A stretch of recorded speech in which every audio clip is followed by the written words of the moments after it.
Avinash là Avinash là thì đi Yogesh là Larissa là Hi Island là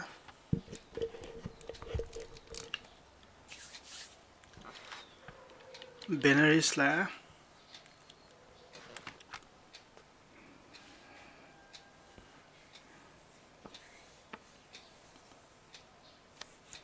Devina là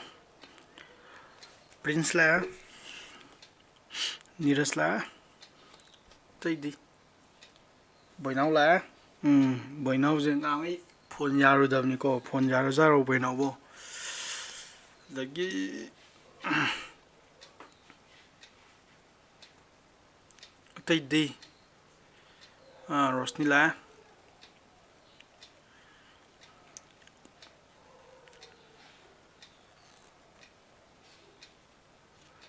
Lakshmi là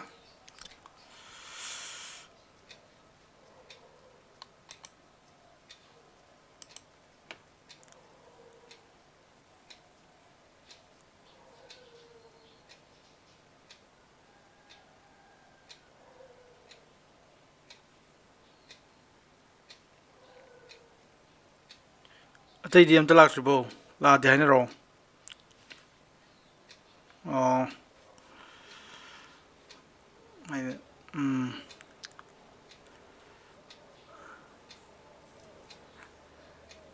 Atay Sangita Kai Chakrage adagi Nires adagi Lanchen Badi Hi Island la Lanchen Badi aduga Kharwali ko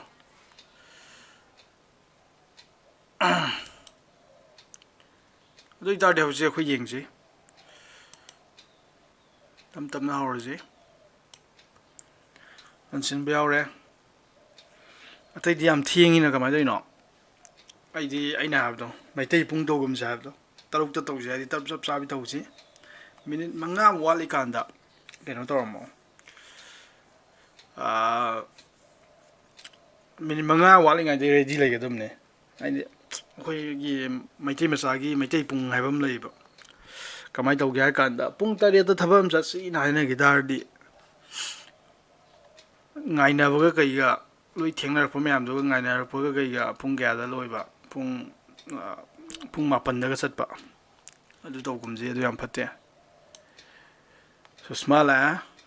lemmer bila ya la atai di how zero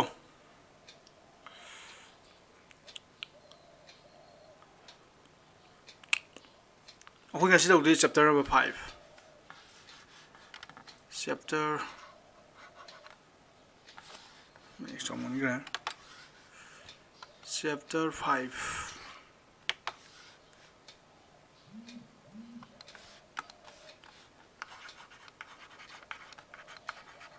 chapter 5 maming na kayo ba complex number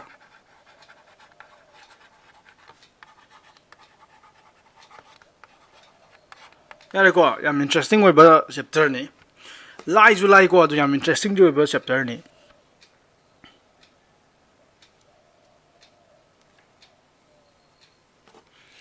ate no ba lang na drabo deni la deni phajana yaw ro ko na hantak the phajana yaw ro adagi deni la mi yam yam mane kai no am ta lang na drabo to ji bo mi kun muk suraga viewer di number of viewer di 13 ga tang ni song thorai ji kai no mi kun ma thoi ni suri je mi kun ma thoi ni ni ka to san yaw je to kai no to ji bo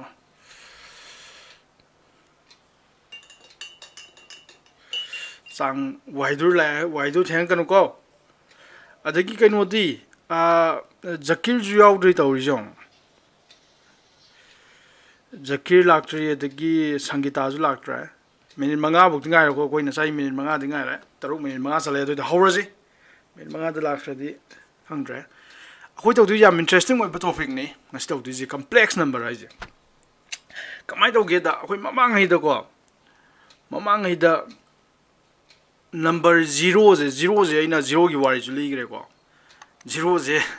ꯑꯩꯈꯣꯏ ꯃꯅꯤꯄꯨꯔꯒꯤ ꯃꯩꯇꯩ ꯃꯆꯥ ꯑꯩꯈꯣꯏ scholar ꯃꯌꯥꯝ ꯂꯩꯔꯤꯅ M ꯌꯨꯗ ꯑꯩꯈꯣꯏ ꯔꯤꯁꯔꯁ ꯇꯧꯕ ꯃꯌꯥꯝ ꯂꯩꯔꯤꯕ ꯂꯥꯏꯔꯤꯛ ꯍꯩꯔꯕ ꯃꯣꯏ ꯃꯌꯥꯝꯅ ꯀ꯭ꯂꯦꯝ ꯇꯧꯋꯦꯕ ꯖꯤꯔꯣꯁꯦ ꯑꯥꯔꯌꯥꯕꯠꯇꯅ ꯄꯨꯊꯣꯛꯑꯦ ꯑꯩ ꯁꯤ ꯋꯥꯔꯤꯁꯨ ꯂꯤꯈ꯭ꯔꯕꯅꯤꯀꯣ ꯖꯤꯔꯣꯁꯦ ꯑꯥꯔꯌꯥꯕꯠꯇꯅ ꯄꯨꯊꯣꯛꯑꯦꯅ ꯑꯗꯣ ꯑꯥꯔꯌꯥꯕꯠ ꯑꯩꯈꯣꯏ ꯃꯅꯤꯄꯨꯔ ꯃꯆꯥꯈꯩꯅ ꯀ꯭ꯂꯦꯝ ꯇꯧꯔꯤꯁꯤꯅ ꯀꯩꯅꯣ ꯍꯥꯏꯀꯥꯟꯗ ꯖꯤꯔꯣꯁꯦ ꯑꯥꯔꯌꯥꯕꯠꯇꯅ ꯄꯨꯊꯣꯛꯇ꯭ꯔꯤꯉꯩ ꯃꯃꯥꯡꯗꯀꯣ ꯃꯩꯇꯩꯅ ꯃꯅꯤꯄꯨꯔꯅ ꯄꯨꯊꯣꯛꯑꯝꯃꯕꯅꯦꯕ ꯖꯤꯔꯣꯁꯦ ꯀꯃꯥꯏꯅ ꯄꯨꯊꯣꯛꯑꯝꯒꯦ ꯍꯥꯏ ꯀꯥꯟꯗ ꯀꯔꯝꯕ ꯃꯑꯣꯡꯗ ꯄꯨꯊꯣꯛꯑꯝꯒꯦ ꯍꯥꯏ ꯀꯥꯟꯗ ꯑꯩꯈꯣꯏ ꯏꯟꯗꯤꯌꯥꯁꯦ ꯂꯩꯇ꯭ꯔꯤꯀꯥꯟꯗ ꯃꯅꯤꯄꯨꯔꯁꯦ ꯅꯤꯡꯊꯧ ꯄꯥꯜꯂꯝꯃꯒ ꯀꯩꯅꯣ ꯇꯧꯔ ꯂꯩꯔꯝꯃꯕꯅꯤ ꯃꯅꯤꯄꯨꯔꯁꯤꯗꯤ ꯌꯥꯔꯦꯀꯣ ꯁꯤꯝꯗꯤ ꯅꯣꯏ ꯌꯥꯅꯤꯡꯉꯝꯃꯅꯤ ꯏꯟꯗꯤꯌꯥ ꯑꯣꯏꯅ ꯂꯩꯇ꯭ꯔꯤꯀꯥꯟꯗ ꯃꯅꯤꯄꯨꯔꯁꯦ ꯂꯩꯔꯝꯃꯕꯅꯦ ꯅꯤꯡꯊꯧ ꯄꯥꯜꯂꯒ ꯀꯪꯂꯩꯄꯥꯛꯅ ꯂꯩꯔꯝꯃꯕꯅꯦꯕ ꯃꯁꯥ ꯃꯊꯟꯇ ꯃꯅꯤꯡ ꯃꯈꯥ ꯇꯝꯗꯅ ꯑꯗꯨꯗꯀꯣ ꯃꯇꯝꯗꯨꯗ ꯂꯥꯏꯔꯤꯛ ꯂꯥꯏꯁꯨ ꯍꯩꯕ ꯃꯤꯁꯨ ꯃꯌꯥꯝ ꯂꯩꯔꯝꯃꯦꯕ ꯃꯅꯤꯄꯨꯔꯗ ꯑꯩꯈꯣꯏ ꯋꯥꯔꯤꯗꯅꯤꯀꯣ ꯂꯩꯔꯤꯁꯦ ꯀꯅꯥ ꯀꯅꯥ ꯑꯩꯈꯣꯏ ꯄꯨꯌꯥ ꯏꯔꯝꯃꯤꯅꯤ ꯈꯣꯡꯅꯥꯡ ꯊꯥꯕ ꯑꯗꯒꯤ ꯃꯩꯆꯧ ꯃꯌꯥꯝꯁꯨ ꯂꯩꯔꯝꯃꯤꯅꯤꯀꯣ ꯃꯣꯏꯅ ꯄꯨꯌꯥ ꯀꯩꯏꯔꯝꯕ ꯑꯃ ꯏꯔꯝꯕꯗ ꯑꯩꯈꯣꯏꯒꯤ ꯑꯃ ꯑꯅꯤ ꯑꯍꯨꯝ ꯑꯩꯈꯣꯏꯒꯤ ꯃꯌꯦꯛꯁꯦ ꯃꯩꯇꯩ ꯃꯌꯦꯛ ꯑꯩꯈꯣꯏꯅ ꯍꯧꯖꯤꯛ ꯇꯧꯔꯤꯗꯣ ꯃꯌꯦꯛꯁꯦ ꯂꯣꯏ ꯏꯔꯝꯃꯕꯅꯦꯕ ꯖꯤꯔꯣꯁꯦ ꯑꯗꯨꯗ ꯖꯤꯔꯣ ꯁꯤꯅꯤꯌꯣ ꯅꯠꯇꯦ ꯖꯤꯔꯣꯁꯦ ꯁꯤꯖꯤꯟꯅꯔꯝꯃꯕꯅꯦ ꯃꯇꯝꯗꯨꯗ ꯍꯥꯏꯗꯤ ꯀꯔꯤꯒꯤ ꯑꯥꯏꯗꯤꯌꯥ ꯁꯤꯖꯤꯟꯅꯔꯝꯒꯦ ꯍꯥꯏ ꯀꯥꯟꯗ ꯐꯨꯟ ꯍꯥꯏꯁꯦ ꯐꯨꯟꯗꯤ ꯑꯍꯣꯕ ꯀꯔꯤꯝ ꯌꯥꯎꯗꯕ ꯑꯗꯨꯒꯤ ꯑꯥꯏꯗꯤꯌꯥꯗ ꯁꯤꯖꯤꯟꯅꯔꯝꯃꯕꯅꯦ ꯐꯨꯟ ꯍꯥꯏꯅꯔꯒ ꯑꯗꯨ ꯖꯤꯔꯣꯁꯤꯗꯤ ꯑꯩꯈꯣꯏ ꯃꯣꯏ ꯏꯟꯗꯤꯌꯥ ꯑꯥꯔꯌꯥꯕꯠꯇꯅ ꯀꯩꯅꯣ ꯇꯧꯋꯦꯅ ꯑꯣꯐꯤꯁꯤꯌꯦꯜꯂꯤꯗꯤ ꯑꯥꯔꯌꯥꯕꯠꯇꯅ ꯄꯨꯊꯣꯛꯑꯦꯅꯗꯤ ꯍꯥꯏꯔꯦꯀꯣ ꯑꯗꯣ ꯖꯤꯔꯣꯗꯁꯨ ꯀꯟꯇ꯭ꯔꯣꯚꯔꯁꯤ ꯃꯌꯥꯝ ꯂꯩ ꯃꯤ ꯀꯩꯅꯣ ꯑꯩꯈꯣꯏꯅꯗꯤ ꯏꯟꯗꯤꯌꯥꯅ ꯄꯨꯊꯣꯛꯑꯦꯅ ꯍꯥꯏꯗ꯭ꯔꯥ ꯑꯩꯈꯣꯏꯅ ꯑꯃꯨꯛ ꯃꯩꯇꯩꯅ ꯄꯨꯊꯣꯛꯑꯦꯅ ꯑꯩꯈꯣꯏꯅ ꯈꯟꯖꯩꯅꯦꯕ ꯃꯤ ꯑꯇꯣꯞꯄ ꯀꯟꯇ꯭ꯔꯤꯗꯁꯨ ꯃꯣꯏꯅ ꯄꯨꯊꯣꯛꯑꯦꯅ ꯈꯟꯕ ꯕꯦꯕꯤꯂꯣꯅꯤꯌꯥꯟ ꯃꯌꯥꯝꯅꯗꯤ ꯃꯣꯏꯒꯤ ꯃꯄꯥ ꯃꯄꯨꯅ ꯄꯨꯊꯣꯛꯑꯝꯃꯦ ꯀꯥꯏꯅ ꯃꯌꯥꯝ ꯂꯩꯀꯣ ꯀꯟꯇ꯭ꯔꯣꯚꯔꯁꯤ ꯌꯥꯝ ꯑꯣꯏ ꯑꯗꯣ ꯃꯔꯨꯑꯣꯏꯅ ꯃꯌꯥꯝꯅ ꯌꯥꯅꯩꯁꯤꯗꯤ ꯏꯟꯗꯤꯌꯥꯒꯤ ꯑꯥꯔꯌꯥꯕꯠꯇꯅ ꯄꯨꯊꯣꯛꯑꯦ ꯍꯥꯏꯕꯗꯨꯅꯦꯕ ꯑꯗꯣ ꯑꯩꯈꯣꯏꯅ ꯈꯜꯂꯤꯁꯤꯅ ꯃꯩꯇꯩꯅ ꯄꯨꯊꯣꯛꯑꯝꯃꯤ ꯀꯩꯒꯤꯅꯣ ꯍꯥꯏꯀꯥꯟꯗ ꯏꯟꯗꯤꯌꯥ ꯂꯩꯇ꯭ꯔꯤꯀꯥꯟꯗ ꯃꯩꯇꯩꯅ ꯐꯨꯟꯒꯤ ꯑꯥꯏꯗꯤꯌꯥ ꯁꯤꯖꯤꯟꯅꯔꯝꯃꯕꯅꯦ ꯀꯥꯏꯅ ꯁꯤ ꯂꯩꯔꯦꯀꯣ ꯁꯤ ꯂꯩꯈ꯭ꯔꯦ ꯑꯗꯨꯃꯥꯏꯅ ꯖꯤꯔꯣ ꯑꯍꯥꯟꯕ ꯄꯨꯊꯣꯛꯄ ꯃꯇꯝꯁꯤꯗꯀꯣ ꯃꯃꯥꯡꯗ ꯂꯩꯔꯝꯃꯤꯁꯦ ꯅꯝꯕꯔ ꯍꯥꯏꯇꯥꯔꯗꯤ ꯃꯁꯤꯡ ꯊꯤꯕꯗ ꯁꯤꯖꯤꯟꯅꯩꯕ ꯑꯩ ꯁꯤꯗ ꯀꯩꯅꯣ ꯋꯥꯏꯠ ꯕꯣꯔꯗ ꯀꯌꯥ ꯂꯩ ꯋꯥꯏꯠ ꯕꯣꯔꯗ 10 ꯂꯩ ꯁꯤꯗ ꯁꯤꯒꯤ ꯈꯨꯟꯁꯤꯗ ꯃꯤ ꯀꯌꯥ ꯂꯩ ꯁꯤ ꯈꯨꯟꯁꯤꯗ ꯃꯤ 10,000 ꯂꯩ ꯌꯦꯡꯉꯣ ꯁꯨꯃꯥꯏꯅ ꯁꯤꯖꯤꯟꯅꯔꯝꯃꯤꯅꯦ ꯑꯗꯨ ꯖꯤꯔꯣ ꯍꯦꯛ ꯄꯨꯊꯣꯔꯛꯄ ꯃꯇꯝꯗ ꯃꯤ ꯃꯌꯥꯝꯁꯦ ꯂꯣꯏ ꯉꯛꯅꯩ ꯀꯩꯅꯣ ꯖꯤꯔꯣꯒꯤ ꯑꯥꯏꯗꯤꯌꯥꯁꯦ ꯂꯩꯕ ꯌꯥꯗꯦ ꯀꯥꯏꯅꯀꯣ ꯑꯗꯨꯝ ꯌꯦꯠꯅꯔꯝꯃꯤꯅꯦ ꯃꯇꯝ ꯑꯃꯗ ꯖꯤꯔꯣꯗꯤ ꯂꯩꯕ ꯌꯥꯔꯣꯏ ꯈꯣꯠꯂꯣꯏ ꯀꯥꯏꯅ ꯌꯥꯔꯦꯀꯣ ꯃꯤ ꯃꯌꯥꯝꯁꯦ ꯑꯅꯧꯕ ꯄꯨꯊꯣꯛꯑꯕ ꯃꯇꯝꯗꯨꯗ ꯃꯤ ꯃꯌꯥꯝꯅ ꯆꯥꯗꯨꯒꯤ ꯃꯉꯣꯟꯗ ꯌꯥꯔꯦꯀꯣ ꯅꯪ ꯇꯧꯔꯤꯗꯣ ꯂꯥꯜꯂꯤ ꯑꯃꯗꯩꯕꯨ ꯍꯥꯏꯔꯛꯀꯦꯔꯥ ꯅꯪ ꯇꯧꯔꯤꯗꯣ ꯁꯤ ꯖꯤꯔꯣ ꯍꯥꯏꯁꯤꯗꯤ ꯐꯠꯇꯕ ꯄꯣꯠꯅꯤ ꯀꯥꯏꯅ ꯍꯥꯏꯕꯤꯕꯀꯣ ꯃꯇꯝꯗꯨ ꯇꯧꯔꯝꯃꯤꯁꯦ ꯖꯤꯔꯣꯁꯦ ꯄꯨꯊꯣꯛꯄ ꯃꯇꯝꯗ ꯇꯧꯔꯝꯃꯤꯁꯦ ꯀꯩꯗꯧꯒꯦ ꯍꯥꯏ ꯀꯥꯟꯗ ꯖꯤꯔꯣꯁꯤꯗꯤ ꯐꯠꯇꯕ ꯄꯣꯠꯅꯤ ꯅꯪ ꯄꯨꯊꯣꯛꯏꯗꯣ ꯂꯥꯜꯂꯤꯒ ꯍꯥꯏꯕꯀꯣ ꯑꯗꯨꯒꯨꯝꯕ ꯌꯥꯝ ꯂꯩꯕ ꯃꯇꯝ ꯆꯍꯤ ꯀꯌꯥꯅꯦꯕ ꯑꯗꯨꯒꯤ ꯃꯇꯨꯡꯗ ꯑꯃꯨꯛ ꯑꯍꯥꯟꯕꯗ ꯂꯩꯔꯝꯃꯤꯁꯦ 1 2 3 4 ꯁꯤ ꯂꯩꯔꯝꯕꯅꯦꯕ ꯁꯤꯗ ꯂꯣꯏ ꯌꯥꯅꯔꯝꯃꯦꯕ ꯃꯇꯝ ꯑꯃꯗ ꯌꯥꯔꯦꯀꯣ ꯁꯤ ꯂꯣꯏ ꯌꯥꯅꯔꯝꯃꯦꯕ ꯖꯤꯔꯣ ꯄꯨꯊꯣꯛꯀꯥꯟꯗ ꯑꯗꯨꯃꯥꯏꯅ ꯈꯔ ꯀ꯭ꯔꯥꯏꯁꯤꯁ ꯂꯩꯈꯔꯦꯀꯣ ꯑꯗꯨꯒꯤ ꯃꯇꯨꯡꯗ ꯑꯃꯨꯛ ꯅꯦꯒꯦꯇꯤꯞ ꯅꯝꯕꯔ ꯄꯨꯊꯣꯔꯛꯄ ꯃꯇꯝꯁꯤꯗꯀꯣ -1 -2 ꯏꯟꯇꯤꯖꯔ ꯄꯨꯊꯣꯔꯛꯄ ꯃꯇꯝꯁꯤꯗ -3 -4 ꯄꯨꯊꯣꯔꯛꯄ ꯃꯇꯝꯁꯤꯗ ꯁꯤꯗꯁꯨ ꯆꯍꯤ ꯆꯥ ꯀꯌꯥ ꯀꯩꯗꯧꯒꯦ ꯍꯥꯏ ꯀꯥꯟꯗ ꯃꯦꯊꯃꯦꯇꯤꯁꯤꯌꯥꯟ ꯃꯌꯥꯝꯁꯦ ꯌꯦꯠꯅꯏꯕ ꯃꯥꯏꯅꯁ ꯅꯦꯒꯦꯇꯤꯞ ꯅꯝꯕꯔꯁꯦ ꯂꯩꯕ ꯌꯥꯗꯦ ꯈꯔ ꯍꯥꯏꯗꯨꯅꯦꯕ ꯃꯥꯅ ꯂꯩꯒꯥꯅ ꯁꯨꯃꯥꯏꯅ ꯇꯧꯔꯒ ꯌꯦꯠꯅꯔ ꯃꯇꯨꯡꯗ ꯂꯥꯁꯇ ꯅꯦꯒꯦꯇꯤꯞ ꯅꯝꯕꯔꯁꯦ ꯑꯃꯨꯛ ꯄꯨꯊꯣꯔꯛꯄꯅꯦꯕ ꯄꯣꯖꯤꯇꯤꯞ ꯅꯝꯕꯔ ꯅꯦꯒꯦꯇꯤꯞ ꯅꯝꯕꯔ ꯂꯩꯅ ꯑꯃꯨꯛ ꯈꯪꯅꯔꯛꯄꯅꯦꯕ ꯑꯗꯨꯒꯤ ꯃꯇꯨꯡꯗ ꯐ꯭ꯔꯦꯛꯁꯅꯦꯜ ꯅꯝꯕꯔ 1/2 ꯌꯥꯔꯦꯀꯣ ꯑꯩꯈꯣꯏꯅ ꯔꯦꯁꯅꯦꯜ ꯅꯝꯕꯔ ꯍꯥꯏꯕꯗꯣ 3/5 ꯁꯤꯒꯨꯝꯕꯁꯦ ꯑꯃꯨꯛ ꯄꯨꯊꯣꯔꯛꯄꯅꯦꯕ ꯌꯥꯔꯦꯀꯣ ꯃꯊꯪ ꯇꯧꯔꯤꯅꯦ ꯁꯤꯁꯦ ꯈꯨꯗꯛꯇ ꯄꯨꯊꯣꯛꯄ ꯅꯠꯇꯦꯀꯣ ꯆꯍꯤ ꯆꯥꯝꯃ ꯆꯍꯤ ꯀꯌꯥ ꯂꯩꯔꯒ ꯄꯨꯊꯣꯔꯛꯄ ꯉꯥꯛꯇꯅꯤ ꯑꯗꯩꯗꯤ ꯅꯪ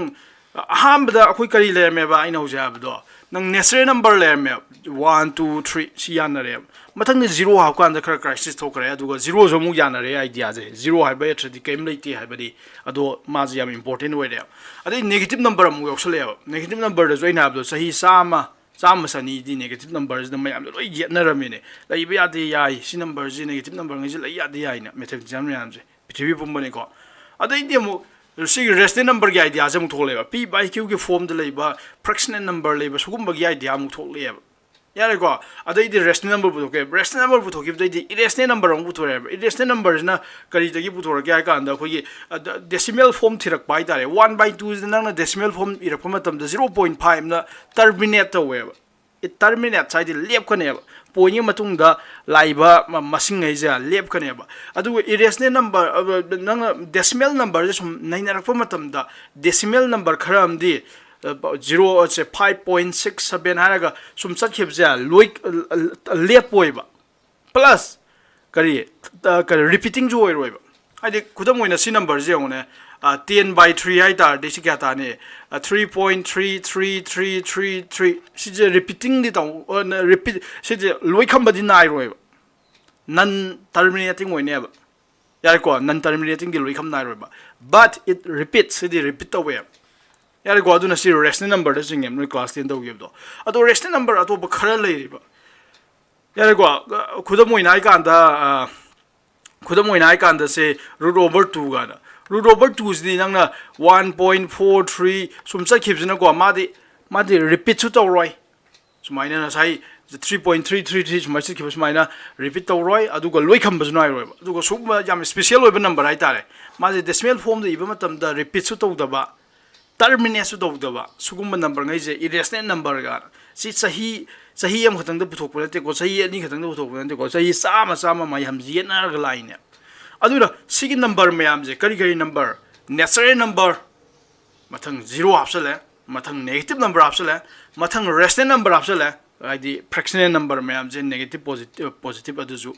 ꯑꯗꯨꯒ 이레셔널 ꯅꯝꯕꯔ ꯍꯥꯞꯆꯜꯂꯦ ꯁꯤ ꯃꯌꯥꯝꯁꯦ ꯄꯨꯂꯞ ꯄꯨꯟꯁꯤꯜꯂꯒꯀꯣ ꯑꯩꯈꯣꯏꯅ ꯔꯤꯌꯦꯜ ꯅꯝꯕꯔꯅ ꯍꯥꯏꯁꯦ ꯔꯤꯌꯦꯜ ꯅꯝꯕꯔ ꯁꯤ ꯃꯌꯥꯝꯁꯦ ꯄꯨꯂꯞ ꯄꯨꯟꯁꯤꯟꯅꯔꯅꯤ ꯔꯤꯌꯦꯜ ꯅꯝꯕꯔ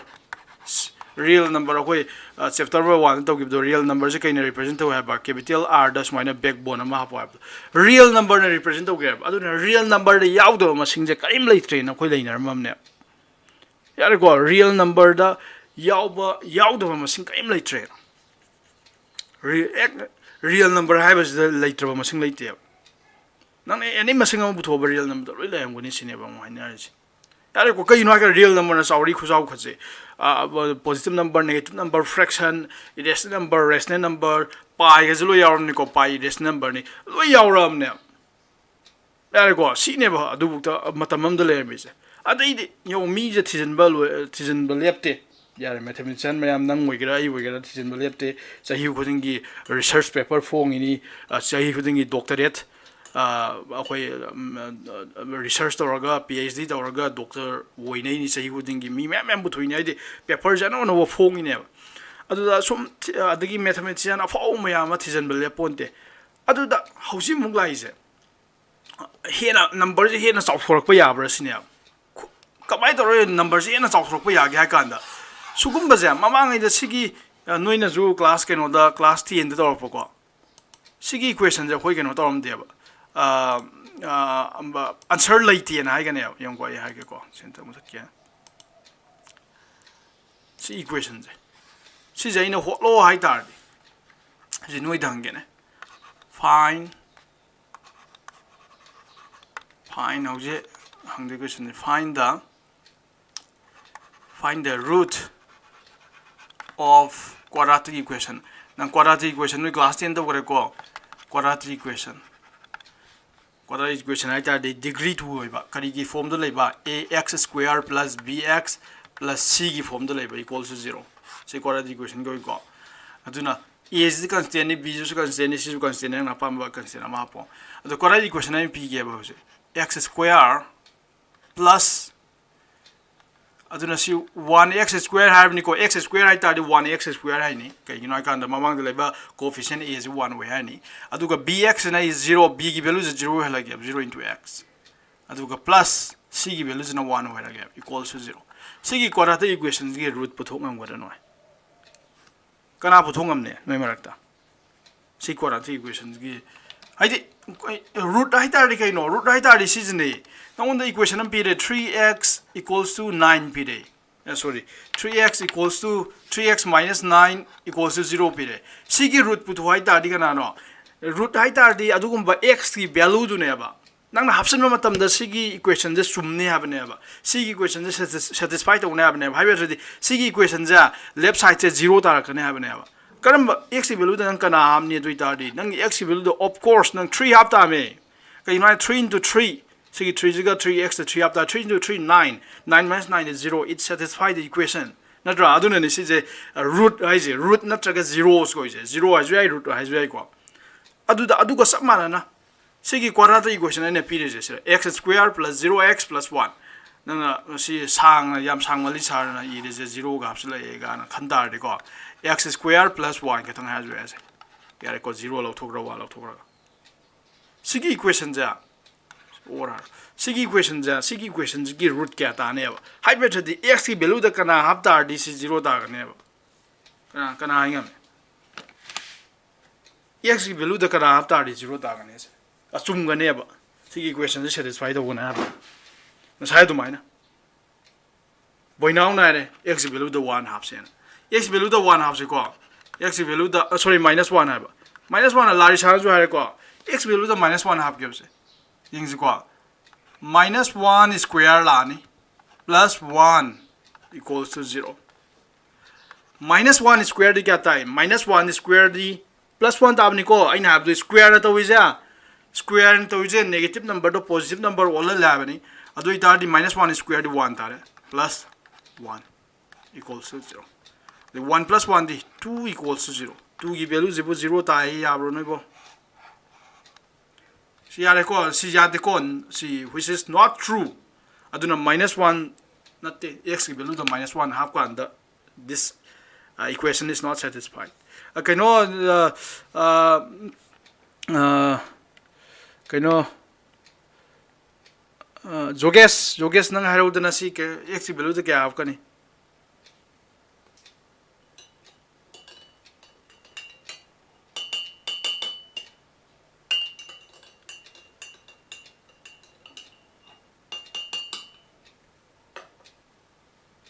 जोगेस खितंग चुंगे दवा लाला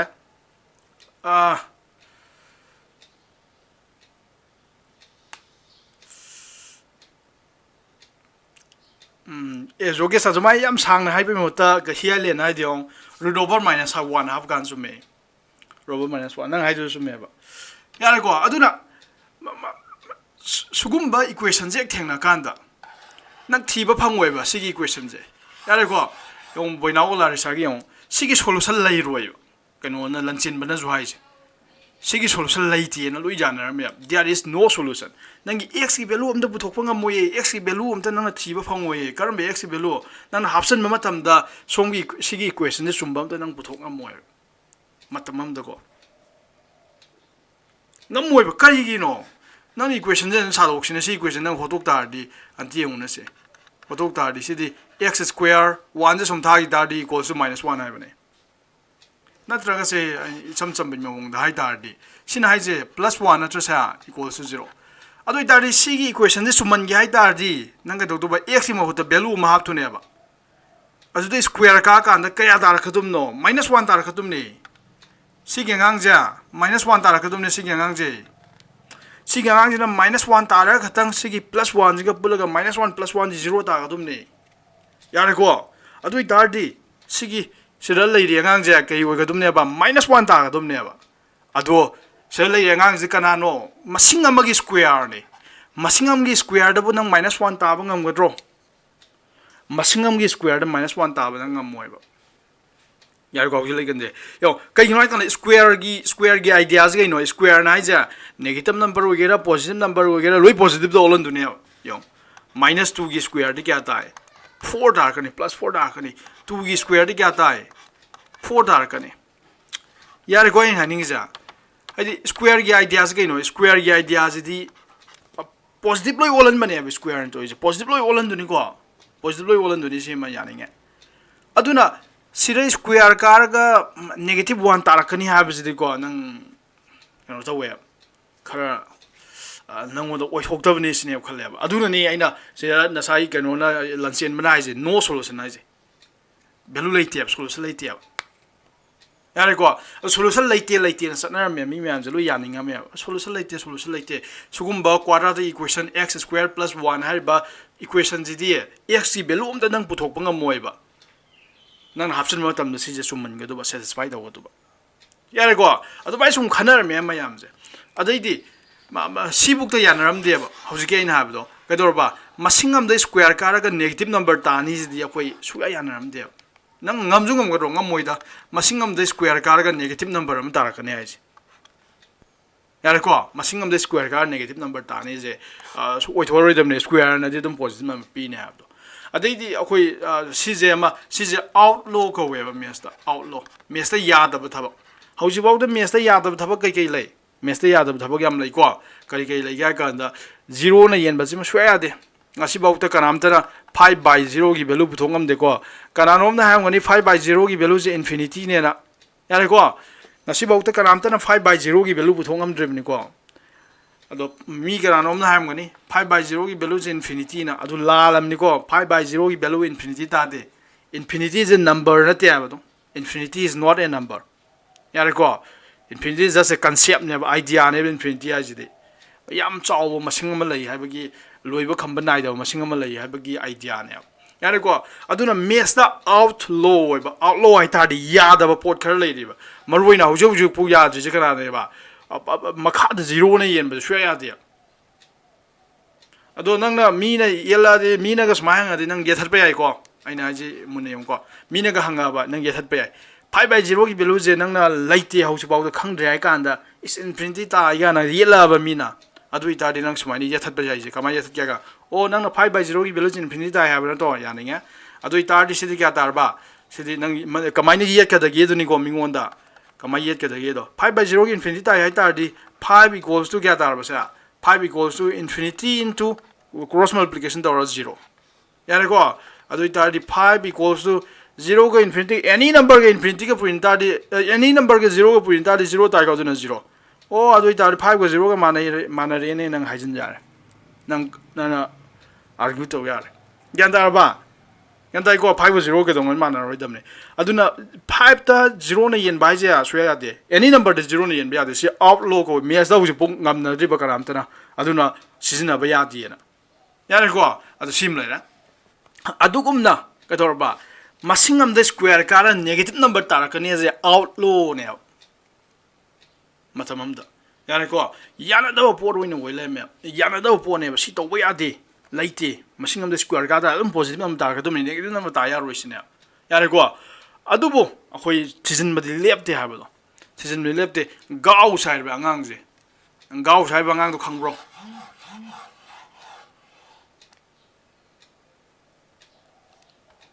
gaw sai ba ngang du khang bro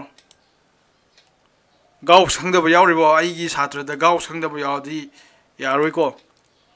ai gi satra di am loi gaw khang ber khang da ber kan ta ro Carl Friedrich Gauss a ho mathematician khang gi khang di ha ro Carl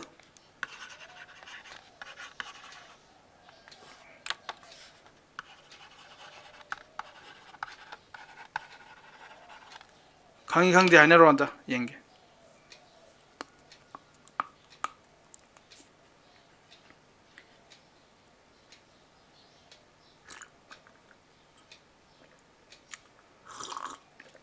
ai sa da de gaus khang da ba ro mo ko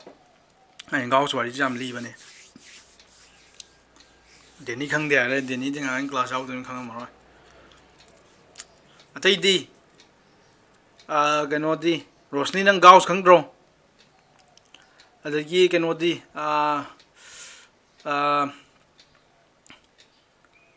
gaw sai ba ngang je kan amtana ti kano bu thom madu ne sigi 1 plus 2 plus 3 plus mathang tin roi phol je 4 plus 5 something like 400 bu tin roi phol je kya ta wari am interesting we bam lei du di I hon in group da share da kano khang da ba ngai 100 bu tin roi phol je kaya ta again ha kan do za du na gano do khudak te pirak pa ngang do ang mana pi kan da ado gaw sai ja fo mathematician ni ko number gi matang de ado gaw sai ba ngang je ai di angang he ta hai gali ko ai na angang hai na mo ja angang ni khalam ngani ko mo loi si gra nga ta nei di sum angang hai bu sum hai nei da na ado asigi gaw sai ba ngang je si jena sigi mateng na man kana hona bu de gi dor ba masing no ba ma puthoi ba an ba masing ma an sulai lem de masing ma real number da yaw da masing ma puthore kana no ai kan da iota yani ko akoi I ge dum I is mai nei ko iota ka wi ko se I hai ba de iota ado sigi number ji karma khani number no ai kan da yo nang real number di le rhythm ne real number di masing am da puthong am rhythm ne square ka kan da -1 ta ba negative ta ba masing ja real number nang na pun si thi phang oi ba real number mayam mark aduna real number da yaudaba outside the real number gi mapan da gi Carl Friedrich Gauss hai bangang jina ma kana honab da gi masing ama phangya karma masing noi kanda mana iota thole ano masing am ni new number hai tare iota thole ba ado iota hai ba masing je di nang square ka kanda kwa kya tara ne ba negative 1 tara ne yar yo mi ge idea da sizne ko mi kharam di ase kharam di kano to wo ya do kharam di smain have ni ko ai english di hai ko do haira ge proverb do some birds use khara dia some birds are not meant to be in case have do ai use khara amdi kano case da moi pon da phajal laga thamba ngamoi ba karam tana adum sakkhine ba khara singba khara kano to ba use khara amdi yar use apang ba khathang ne kano to use khara amdi maning kha tamna ma ya pam to le ne adumaina Carl Friedrich Gauss de adumba mi ni ko noi mayam da su lai noi mayam rak ta ju satra kharam di khona mayam kanba satra kharam di noi mi atai dong na lai roi ba noi aphau ba moi gi ne ba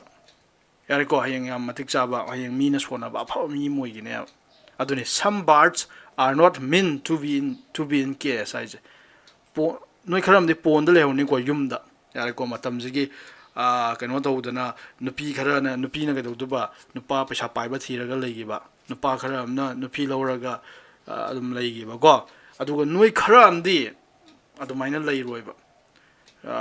petribition to sun thungna satkini afawa mi moigini yam phaba mi moigini ba mathik saba yar ko aduni Carl Friedrich Gauss adugumne hona bakanba aduni mana yam no the real number the yaudaba number ma semini yo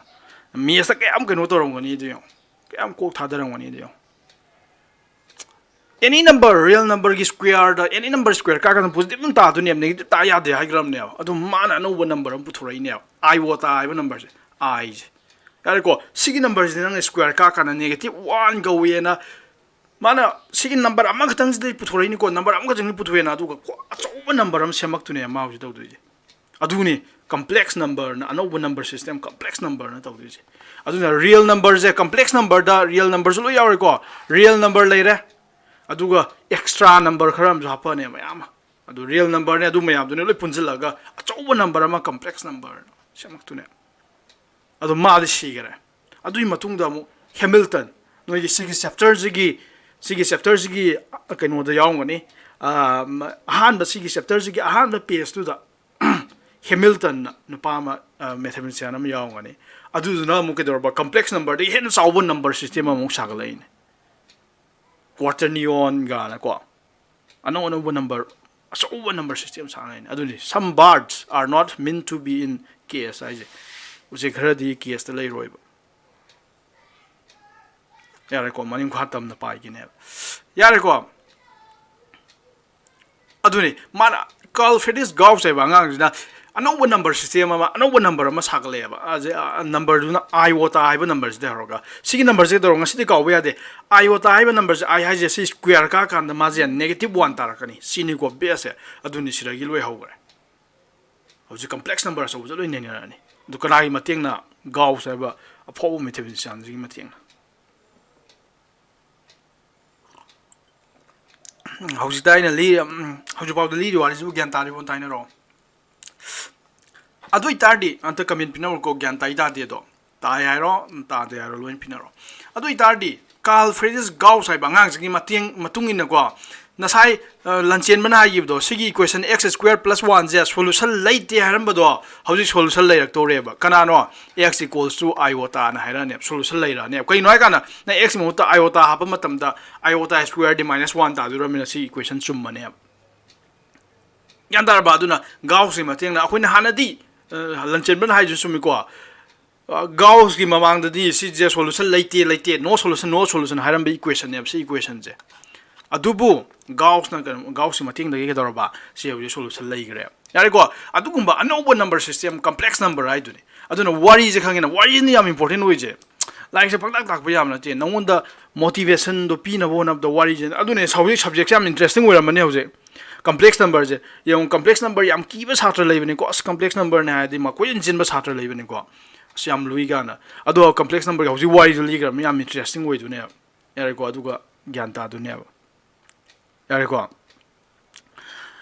aduni akoi horizi complex number adu number atai dona complex numbers loi behave to tu ni ko number atai de ba number ani se real number ani lo real number ani je nang tinjana ba yai ba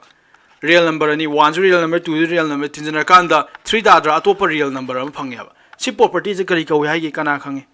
real number ani tinjana ga atopa real number am tar ga ni si property je kari ko hai gi noi mem khang ba yaw bro the sum of two real number is again a real number. And this property is called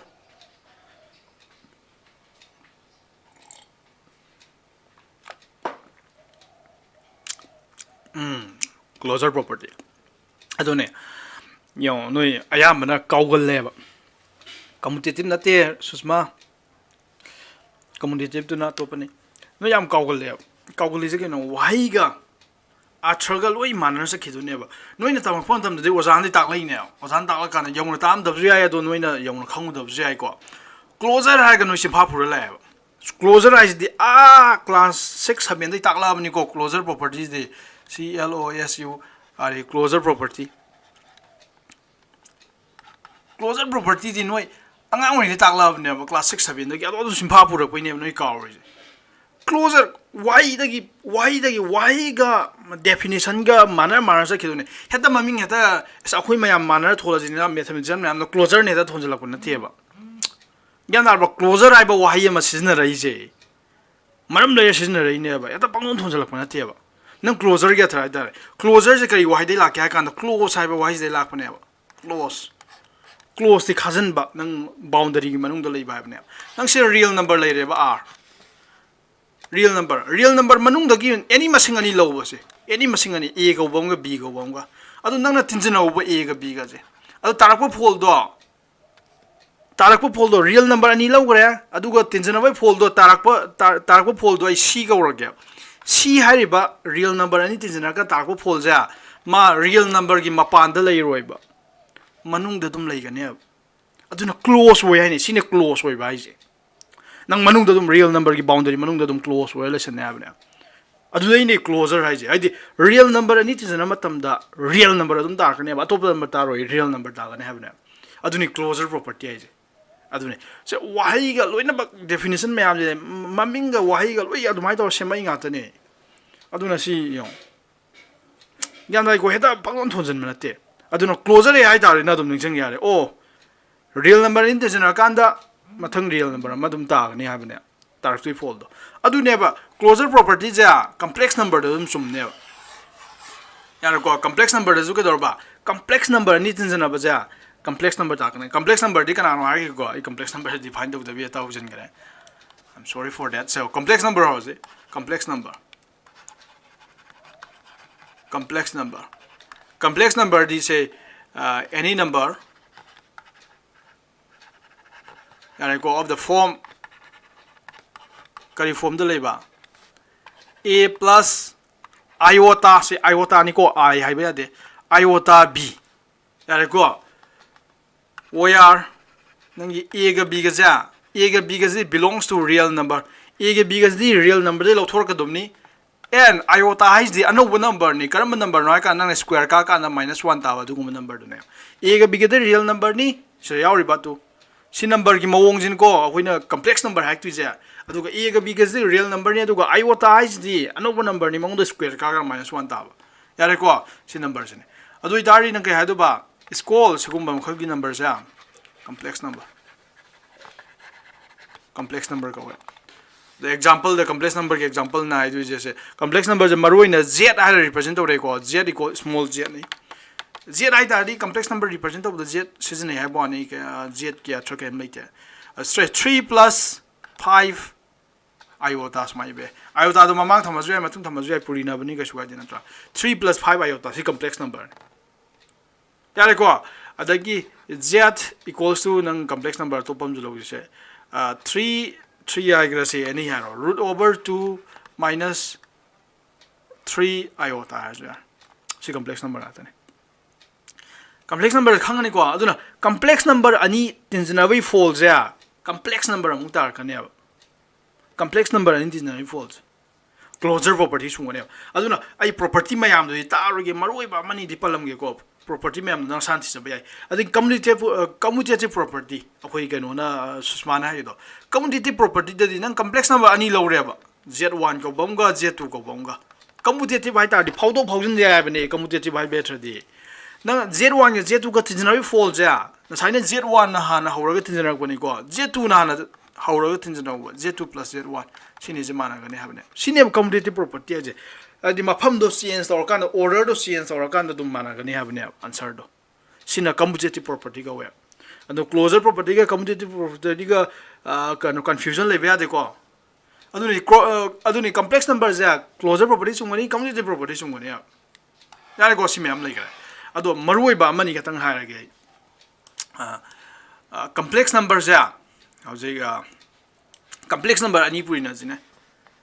complex number ani purina ta de se ni z pune ro z sina z1 lo ko sina z2 lo complex number ani purina z1 into z2 ani purina jine kamai purina gani 3 plus 5 iota into root over 2 minus 3 iota sidi akoi hana purina ba khupunu do purina gani akoi na hana purina je kamai purina ba masing sugum ba purina je sidi na hana loi purina be do yare ko ahan ba 3 jina 3 into root over 5 to 3 root over 5 3 into minus 3 9 minus 9 iota yare ko si aninge ko adu ko next nang kana purina kane next kana purina kane okay next nang kaino na 5 iota nang purina ni asiloi garabna yare ko 5 iota nang purina tadi 5 into root over 2 plus 5 root over 2 adu iota jari ko sira iota yare ko adu ga 5 iota into minus 3 iota abani adu turning kya tare minus ta ani minus lai bagi 5 into 3 15 tare adu iota into iota di iota square ta ne sibu yani ko adu isti kya tar ba 3 root over 5 yare ko adu ga minus sila nang kano kamal log pa yare si kamal log si ko iota kamal log je usra iota kamal log yar de sigi ta manis da iota yawi ko adu na iota kamal log tar di sira plus kam log ro aduga minus 9 plus sorry minus 9 plus 5 root over 2 iota the iota jani mukti yawina do kam log thorok ware adi sidi sira iota square ni yaw je siga roi batam je to iota square di kya ta minus 1 ta ya yib do yar ko adu minus 1 thola do ni sigi adu si mamang le minus 1 je fugai na plus 15 dar ni yar ko adu ta na ho ji kya ta sa 15 je som do poro the 15 plus 3 root over 5 yare ko aduga plus haraga sina kya tarba minus 9 plus 5 root over 2 iota now the complex number tare tu sina kana oigrani sina e oigrani to sina e hai bangang duni a plus sina kana b ko bangang duni aduga iota complex number form to complex number ai ta di a plus iota b ya to a hai bangang duna si wala b hai bangang duna si wala adon complex number ani puri na bje complex number ma ta ka ne sigyan ta bro yare ko ado maru oi ba property amani ta ke abdo ina akoina inverse hai ta di kana ai multiplicative inverse ta makhan me am lai ko additive inverse multiplicative inverse inverse side and multiplicative inverse se kana no yeng je multiplicative inverse ki idea yang og ko ipa multiplicative inverse yare ko multiplicative inverse ki idea jeng je inverse side kana no akoina real number dine na si 2 gi inverse se kana no kana hingami 2 gi inverse se kana no 2 gi inverse what is the multiplicative inverse of 2 2 ki multiplicative inverse kana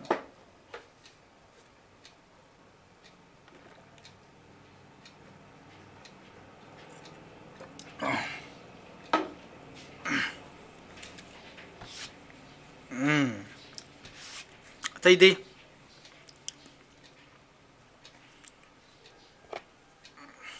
tai lo ai na ro yeng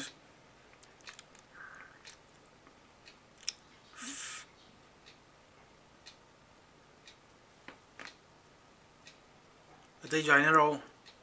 1/2 lo hai na re ko tai dei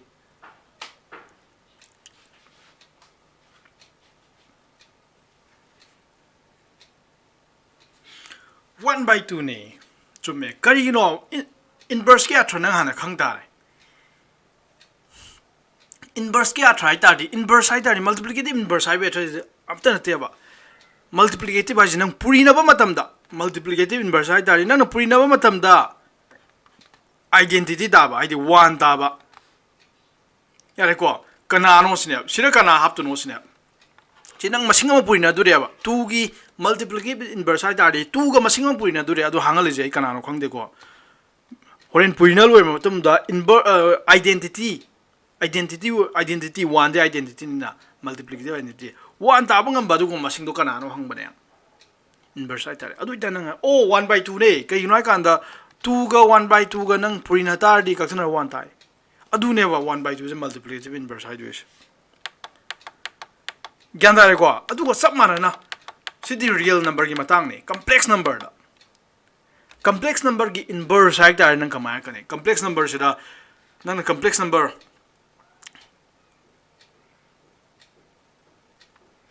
z1 को वो complex number हम ले रहे मागी inverse है क्या Hardy का ना हो रहे कने सब माने हो सके तुम्हारा मंगों दा कना ना पूरी ना तार्डी 1 तारा कने आपने अदुदी sorry राय लाइक है नो अदुदी 1 by z1 वेरा नी इसने कहीं नो कल्चर 1 तादु रमने यार को अदु इराय लाइब नत्रा अदुबो complex number की आइडिया दी रखतुनी को अदुना inverse या सिरा सिगी z1 है बा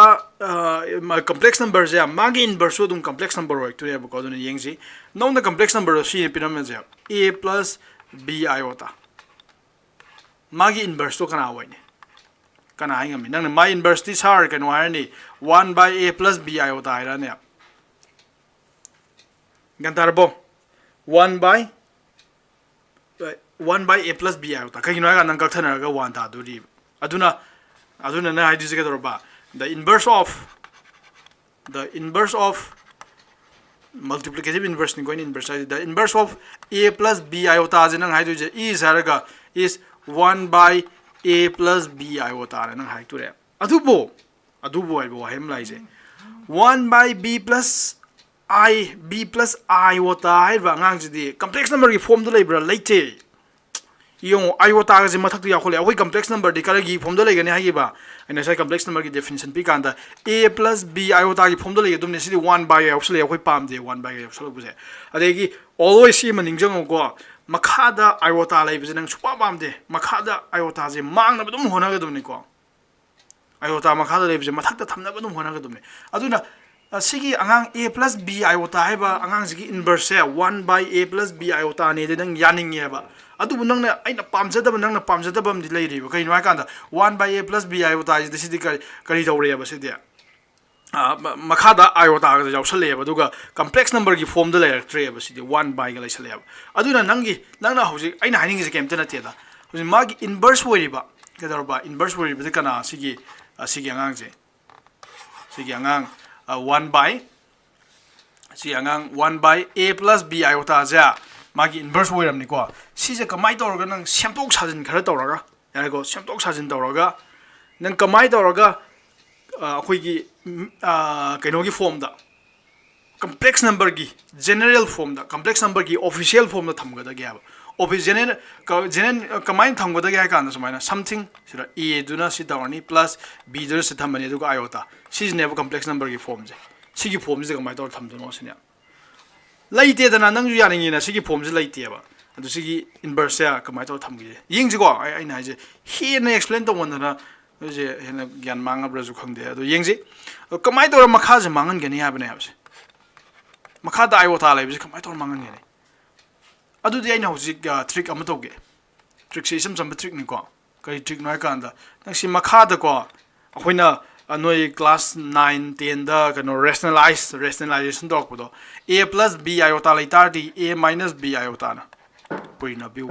अदो अंक ददी मखा दा पुइना गिव दो दुगो सब माना मथक द थमक तब यादे नम बैलेंस तौनबा यारे को सिलेरे अदो इतारी मथक ती a minus b iota लेरे अदो मखा दे कना तारबा सिनि जे सिदि a plus b a minus b की फॉर्मूला ने x plus y x minus y की फॉर्मूला ने तारे तो x ने a ना सागरे y जना b I ना सागरे सिदि कई के माने है बा x square minus y square के माने है बा अदो इता x square आई तार दी इस a square तार ने minus b square di kya ta du ba y square di bi whole square gyan ta de ta de hayu ko no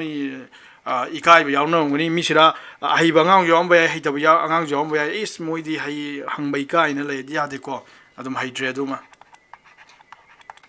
khang de hayu dum ni a square city yo sira b square gi b square le zera ni minus b square adu sira iota square na ma tholok tu re ga yinoi ka na sigi square ji b zo ai yaw ri ne ba iota square की value दे आइने हाबदो iota square नि -1 ता हाबदो अदु -1 दुगा हागी -1 फुगाइनर plus तारे -+ plus यारे को अदु हौजिम नंगना सिगी स्टेप से सि निंजंग दबा यादे सुमाइना 1 बाय हारगा सेक लेरम तारबा 1 बाय हारगा मखादा iota गा यावरो लेम तारबा नंग हाम नंग तौदुसे कइनो सिरा प्लस लेबनी ना सिरा माइनस थमगल अतै दिलोय मानरनी a - bi हारगा मथंग मखानी म पुरिनर खदुबा दु पुरिनर कांदी यंग तो पुरिनर मतम द सिगी फ्रॉम लाइन मतुंग ना x स्क्वायर - y स्क्वायर की फ्रॉम लाइन मतुंग ना iota जे स्क्वायर कारा दुनेबा iota स्क्वायर दि क्या ता दुबा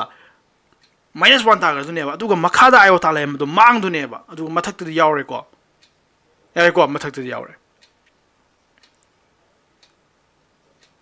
यारे को मथक तदि यावरे यारे को अदुना अखोइना पामी फॉर्म द फंग तुरे अदुना अखोइन पामी फॉर्म द फंगना वना द सिदी के दरबा नंग मथक तदि ता मनी तु a - b iota मथक तदि मखा तदि a स्क्वायर + b स्क्वायर थुगाइ बे यारे नंग स्प्लिट तो यारे a बाय हरगा a स्क्वायर + b स्क्वायर थम यारे अदुगा सिना के दरबा माइनस थम्बिरो अदु b बाय हरगा a स्क्वायर + b स्क्वायर थम यारे अदु iota दि यावरे को iota सुमाइना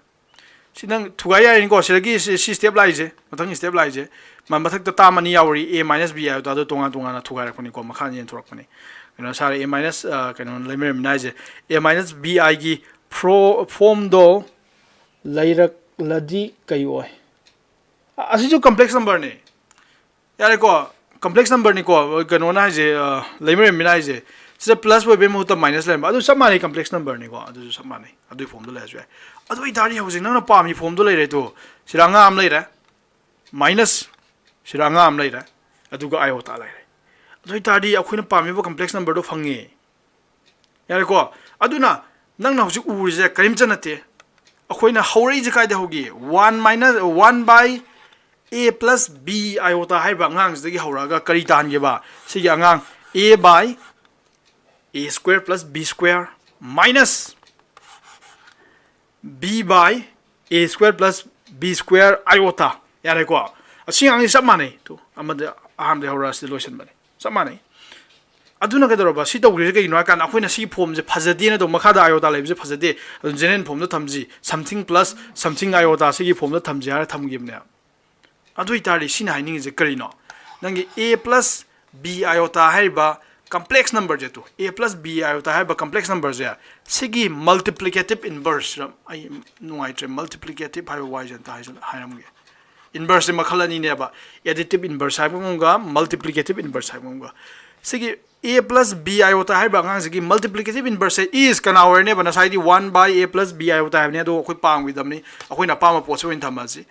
a bye a square + b square minus b by a square + b square iota दारे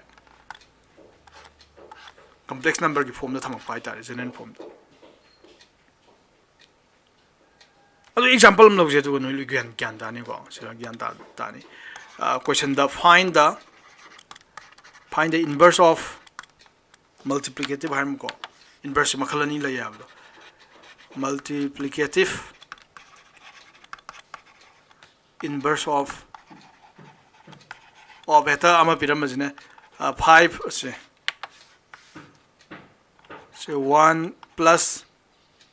2 iota si complex number ji multiplicative inverse bu thwa ba adu itardi नंग answer दो होतु जी इराय लाइना असेगी formula पाला होलजु यारे को फॉर्मूला पान दबि हानो को तोसे माय मल्टीप्लिकेटिव इनवर्स आइतादी एम आई हारगे को नो एग्जाम ददी इबे यादे दो मतलब मांग दना नमदि मल्टीप्लिकेटिव इनवर्स ऑफ 1 + 2 iota जे करा तारने बंदन खंगरे 1 बाय 1 + 2 iota ता गदमनि अदुबु आइबो हायमसे मखादा iota लेबजे पाम दबगी नंग कैदौने हागेबा 1 - 2 iota ना पुइनारो मखादु पुइनरगबने मथक्तु 1 - 2 iota ना पुइनरने यारे को सियानिंग को सियानिंग दबु कनाम याम दि मानदे adu itar si mathak siti 1 minus 2 iota laire makhas di a plus b a minus b ki formula ne adu a square minus b square formula palaga 1 square minus 2i whole square dare adu itar 1 minus 2 iota by se 1 square di 1 dare adu go se plus harak tu ne ba sorry minus se iota square gi minus am thok tu ju ha ne minus se plus ta ga du ne ba 2 square gi form ga adu itar si kya tar ba 1 minus 2 iota by 5 1 minus 2 iota by 5 adu itar di nang last si split tok thokro 1 by 5 am leire aduga minus am leire aduga 2 by 5 am leire aduga iota ere ko aduna tu si complex number tare aduna 1 plus 2 iota gi multiplicative inverse kana no ai kanta 1 by 5 minus 2 by 5 iota tare hai betadi si 1 plus 2 iota ga 1 by 5 minus 2 by 5 iota ga purina ba matam da 1 tar kan habni ko inverse hai betadi adu exam da nang asmaina holas yai natraga nang formula ja taklo pa lo holas yai atopa method ta asai si hai gram ni to kana hai ba a plus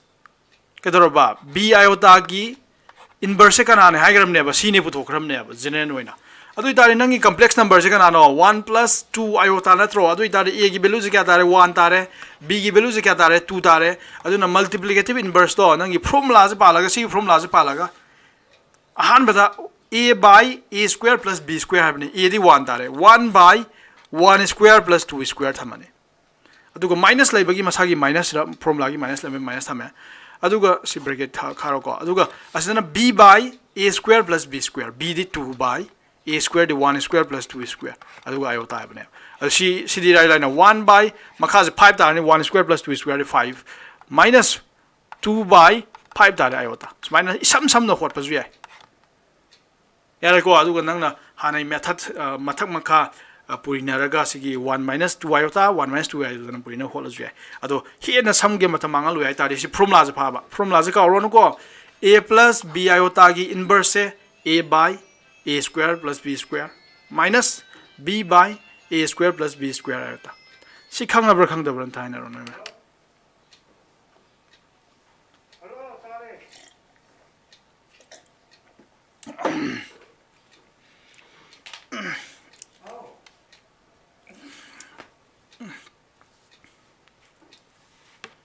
lo hina ron ta khambra khangdabra ado complex number jam interesting worm draw adoni subject lo interesting way na tam godam ne eda ozan ta na pangta ta ba panga go ba yam na de yong noi na ho bo ka ri je closure property ai ja class 6 te tam ko ne ho bo ka le me ne adi closure hai ba wai do khangdab de ne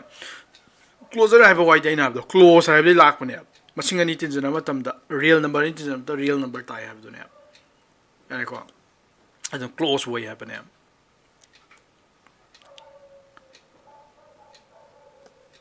khang ko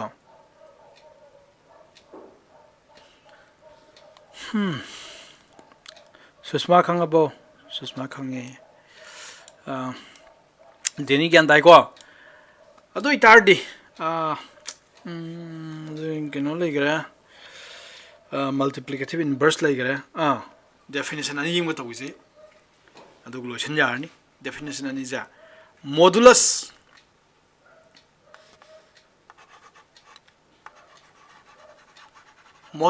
and conjugate definition ani modulus haibs na kaino conjugate haibs kaino of a complex number ma piram matam da magi modulus haibs na kaino aduga conjugate haibs na kaino no za thai na di pangtak ta ma yai ko modulus ka maming tholak pa conjugate ka maming tholak pa je maming athraloi lei ni ko now any complex number piram me any complex number piram me se z equals to 2 plus 2 minus 5 iota. Pyramid. Yeah, go any complex number in pyramid. Say modulus hai ba wise. Nang yaw. Modulus tai tholok pa masing ai positive oi ga. Woi ni ko. Nyan dar ba. Yaw ai na ai give do. Square hai ba function ji. Square gi job se kai no ba. Square car kan to du ji kai no ba. Square car kan to du ji akhoi na khalam ja positive number adum p ni khalam ba ne. यारे को ग्यान Thai को square कार कान the तौदु थबक से कइनो positive number दम पिने अदुना नंगना real number हौजिदि complex number नैना बनिने यारा रोय नंगना ममांगै दा आंगांग ओइ दे नंग खलै जे कइनो हाय कान द एनी मसिंग अमा नेगेटिव नंबर अमा पॉजिटिव ओलन गे हाय तारि नंग कइदौने हाय कान दा मसिंग दो नेगेटिव नंबर अमा पॉजिटिव ओलन गे हाय तारि स्क्वायर का बिउबा पॉजिटिव नंबर तानेबा एनी नंबर स्क्वायर का पॉजिटिव नंबर तानेबा अदो कम्प्लेक्स नंबर तमुबदई को एनी मसिंग द स्क्वायर कार कान नेगेटिव नंबर ताने जे पॉजिटिव नंबर अदुम ताने जे यारक्थ्रेबा यानी को हजिना आयोटा थोलक्रमने मागी स्क्वायर का कान नंग नेगेटिव तारखरमने अदुने एनी नंबर द स्क्वायर कार का पॉजिटिव नंबर ताने हाय जे लालक मतांग यावरेबा कम्प्लेक्स नंबर द लालेबा अदुइ ताजे हजि मैथमेटिशियन मैम खलै जे कइनो गाउस न खलै जे कइनो कार्ल फ्रेडिस गाउस न खलै जे कइनो अदुइ तारदी कम्प्लेक्स नंबर ngै जो नेगेटिव नंबर लेम बजे पॉजिटिव नंबर द लोइ ओलनगे पॉजिटिव ओइबा वैल्यू म तालके हाय तारदी करि तौबा याइसिने अदुइ तारदी मॉडुलस लौबिरोबा मॉडुलस कोबा आइडिया म सिनरजेबा मॉडुलस हाय तारदी नंग सिंबल ददि दम खंगे मॉडुलस ति सुमाय थमनाबने यारे को हाइबरदी 2 - 5 आयोटा सुमाय मॉडुलस सिंबल दुनि को अदो मॉडुलस ता तारखदु मसिंग जे कइनेबा पॉजिटिव नंबर दम तारखदुमने हाबदो अदुना माना मॉडुलस से डिफाइन तौरप मतम को कमाई डिफाइन तौर क्या कांदा सिगी सिजे कइनो सिगी कम्प्लेक्स नंबर जे करी कम्प्लेक्स नंबर दे तो ए नि प्लस बी आयोटा नि अदुइ तारि नंग ए की वैल्यू से क्या तारे ए की वैल्यू से 2 तारबनि को बी की वैल्यू से क्या ताई बी की वैल्यू से -5 ताई को नंग खंगदुबमना कइनो हाय काना सिगी फॉर्म द थमनबा असिंगबो फॉर्म ददि प्लस लैजबनि अदो माइनस आवरममनिना नंग थमक्तुइ जे कमाई थमकनी 2 + -5 आयोटा ना थमक्तुनि अदुना a की वैल्यू से 2 b की वैल्यू से -5 यानी को से अदुना सिगी नंग मॉडुलस तदि पॉजिटिव नंबर म पीन होनरक्तुने बा अदुना नंग कइदौने हाय कांदा a की वैल्यू दो स्क्वायर का बिरो प्लस b की वैल्यू जो स्क्वायर का बिरो दो थम्बियो अदु अनि दो तिनजना थमो प्लस b दी -5 वर्क -5 स्क्वायर का बिरो अदुगा सी रूट लौबियो यान तारबा सिजना मागी मॉडुलस की वैल्यू पीगने यार को a की स्क्वायर का बिरो सी a दुनी दुगा b की स्क्वायर का बिरो तिनजना रो दुगा मॉडुलस लौबा मतम द सॉरी स्क्वायर रूट लौबा स्क्वायर लौबा मतम नंग कई तवे स्क्वायर लौबा ngरang दस दा ताखेबदो स्क्वायर लौबा मतम द पॉजिटिव अंग नेगेटिव अंग दम थोलकने हागियबने हाइब्रा रूट ओवर 4 से क्या तारके नंग -2 जु ताई +2 जु ताद्रो अदुने स्क्वायर रूट से बु हेक लैतारबा पॉजिटिव नंबर नेगेटिव नंबर थोलकदुबनि को अदो पॉजिटिव नेगेटिव दा कदो नंग पॉजिटिव खतंग खनगेदो प्लस खतंग खनगेदो ग्यान तारे को ग्यान तारबो अदु दुबो अखोइना कई कवेबा सिगी सिदा तारक्तुइ मसिंग जिबो अखोइना मॉडुलस कवेबा अदु मॉडुलस डेफिनेशन जी इरा ग्यान ताबदे उसे आई डेफिनेशन दे थोके को डेफिनेशन जा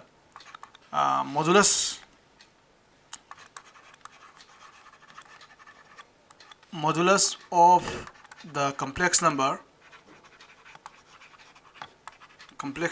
z equals to a plus b iota z is defined as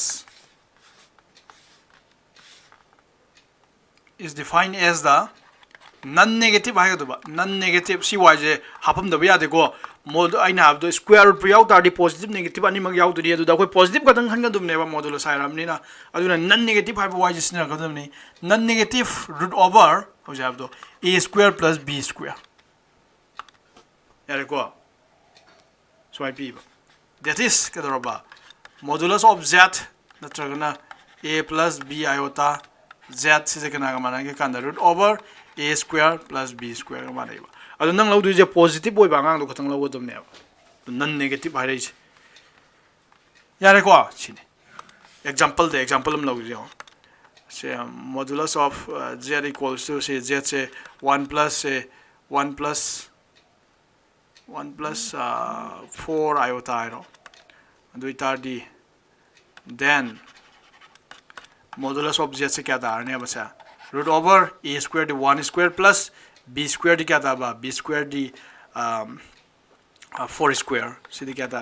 1 square दी 1 4 स्क्वायर दी 16 root over kya taraba 17 positive number tare ergo assis ni magi modulus ergo modulus khange ko modulus ai tare isam sambai diani root over a square plus b square aduga conjugate hai is na when like conjugate hai tare magi sign gi opposite hai bane nang sir complex number am piram me the conjugate see the samba definition is the conjugate of now the complex number z equals to 1 plus 4 iota see complex number ni go see pyramid magi conjugate hai ta di akoi sumaina z ha ga sira bar thamakani ko so z ha ba complex number se lai gare see z ha ba complex number ji conjugate hai ta de akoi z ha ga mathak da bar am thamakani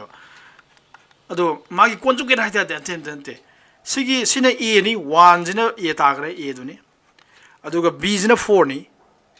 b gi mamang da leiba sign do adugi opposite thamo so plus later minus thamo the 1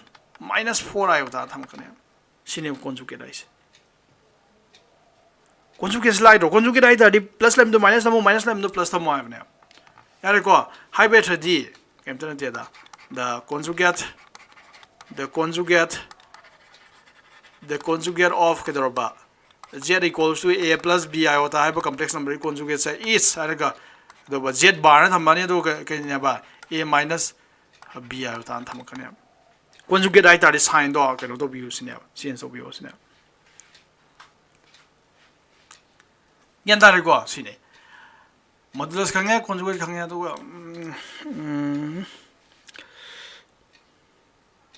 idea am tang do amje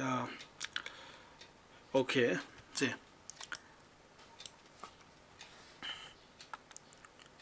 I matang da pen energy ko iota ki matang da iota square kya ta hai ba -1 ta iota to the power cube kya ta ni iota to the power 3 ka I to the power 3 ka ba nang na tham jai oh iota square into iota an tham ba jai adu ta iota square kya ta ba -1 ta gram ni si di han ba iota square di si I value di I ma samang ni do na -I ta ra ni si kyan ta brin ten yo iota square di -1 ni aduga I do print da di minus iota yare ko ado iota to the power 4 di kya ta ni I to the power 4 iota to the power 4 iota to the power 4 di kya ta rage sidi iota square into iota square thamba ya ye to base man di power tin do 4 da do ni ado iota square di kya ta ba -1 ta ba into iota square di -1 ta ba minus di kya ta ba plus ta re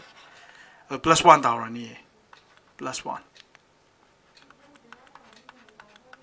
yare ko iota to the power 5 di kya ta ba iota to the power 5 di iota kya ta ni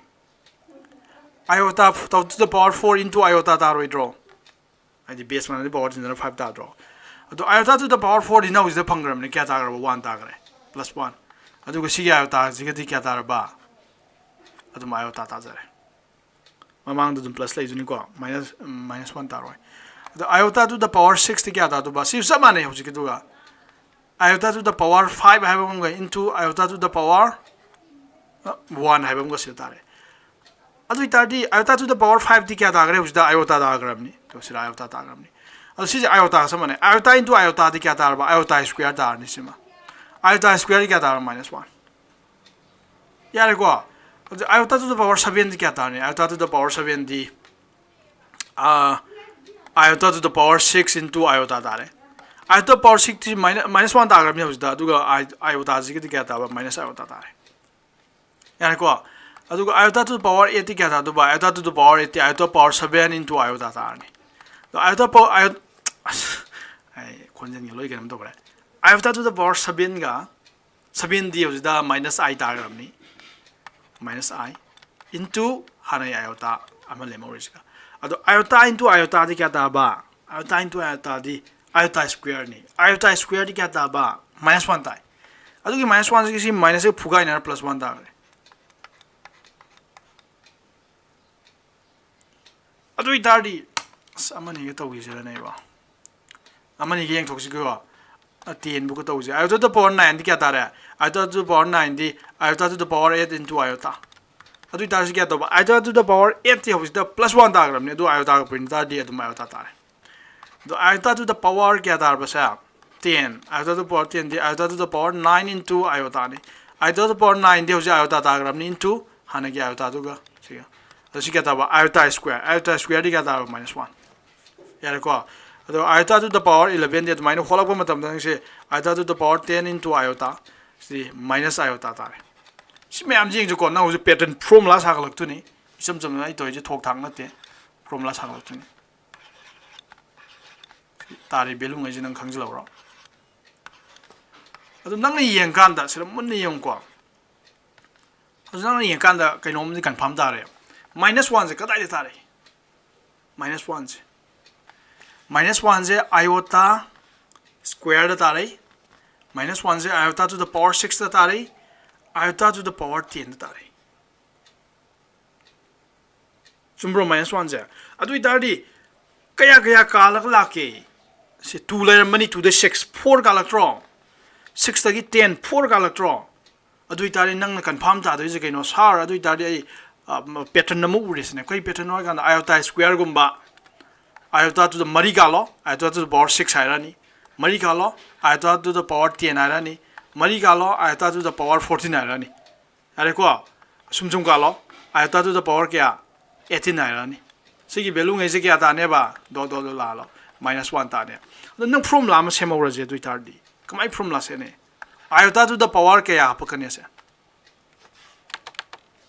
ai sigi mathaki masing ai je ta na ba 1 -1 ta iota da kya power kya ap ta di nang ta ne se power to kya hamne kana ai ngame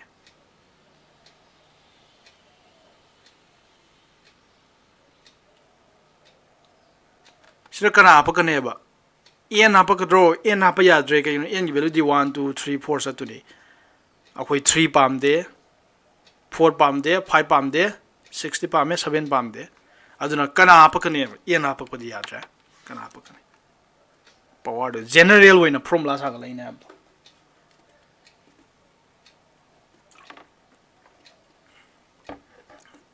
lai me nai se lan dui ma le n plus 4 hai bani n plus 4 is the n da nang na 1 apa matam da 5 ta gare 1 plus 4 di 5 ta re 5 ti khoi pam de lai me nai su la le ko n da 1 apa ko matam da 5 ta re 1 plus 4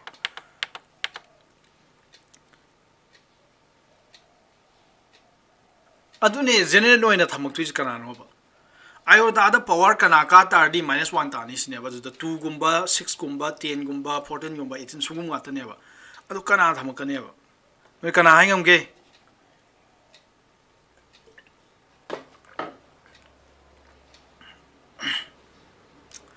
si jim lai re ko ado no khang khana ro ado mathang uyeng se +1 di ka dai dar khane +1 di tu +1 di kana dar khane ba iota to the power 4 is +1 the iota to the power 4 iota to the power 4 is +1 tai ko iota to the power 8 se +1 tai are ko iota to the power asi jo mari ga lak tu ni adu ta iota to the power 4 gumba iota to the power 8 gumba iota to the power kya tarani 12 gumba are ko iota to the power kya tarani se 16 gumba sugumba se kya tar kane ba sa +1 tar kane si gi di rai na hai ngamani na therefore iota da power ka do je 4 gi multiple ngata ne 4 gi multiple aduna nang 4 n haira ne iota to the power 4 n je kya tar ne ba +1 tar khane adu nang n gi value jin ka we do ba n gi value jina 1 2 3 sum sat ka kan joges nang si ahan bai jai bro red ki je iota da ka power ka do no joges atai di kana mai ngam na drobo so gi iota da +1 da bai di 4 n tham ka ne ga n gi value je 1 2 3 1 up from the 4 2 up from the 8 3 up from the 12 yare ko the boy now na ire 4n plus 3 ya boy now na je sum ding ko 4n plus 3 4n plus 3 4n plus 3 di boy now ya de na na sira n the 1 up matam da 4 into 1 di 4 plus 3 di 7 da gare 4 plus 3 di 7 akoi sira 7 jaw de ꯑꯩꯈꯣꯏꯅ ꯄꯥꯝꯃꯤꯁꯦ 2 ꯒꯨꯝꯕ 6 ꯒꯨꯝꯕ 10 ꯒꯨꯝꯕ ꯑꯗꯣ ꯂꯩꯃꯔꯦꯝꯕꯤꯅ ꯑꯃ ꯍꯥꯏꯔꯤ 2 into n plus 1 ꯂꯩꯃꯔꯦꯝꯕꯤꯅ ꯍꯥꯏꯁꯦ ꯌꯦꯡꯁꯤꯀꯣ 2 into n plus 1 2 into n plus 1 2 into n plus 1 ko ꯂꯩꯃꯔꯦꯝꯕꯤ ꯌꯦꯡꯁꯤ ꯑꯗꯨ 1 ꯍꯥꯞꯄ ꯃꯇꯝꯗ n ꯗ 1 ꯍꯥꯞꯄ ꯃꯇꯝꯗ 1 plus 1 ꯗꯤ ꯀꯌꯥ ꯇꯥꯒ꯭ꯔꯕ ꯁꯦ 2 2 ꯗꯨꯒ 2 ꯒꯗꯤ 4 ꯌꯥꯗꯦ ꯂꯩꯃꯔꯦꯝꯕꯤ ꯌꯥꯗꯦ ꯁꯤꯁꯨ ꯌꯥꯗꯦ 4 ꯇꯥꯔꯦ ꯂꯥꯏꯁꯥ ꯒ꯭ꯌꯥꯟ ꯇꯥꯔꯤꯕꯣ ꯑꯗꯒꯤ ꯀꯩꯅꯣꯗꯤ जोगेश नंग सी हाइगमगद्रो आइदा पावर क्या थे रोशनी हाइरो लंचेन बही हाइलेन अदगी मथामु यिंगजिको अदुना आयोटा दा टू द पावर 4n का तारदी +1 ताई हाइबजिम नंग यानेया सिजम दे कोइ कन्फर्म तारे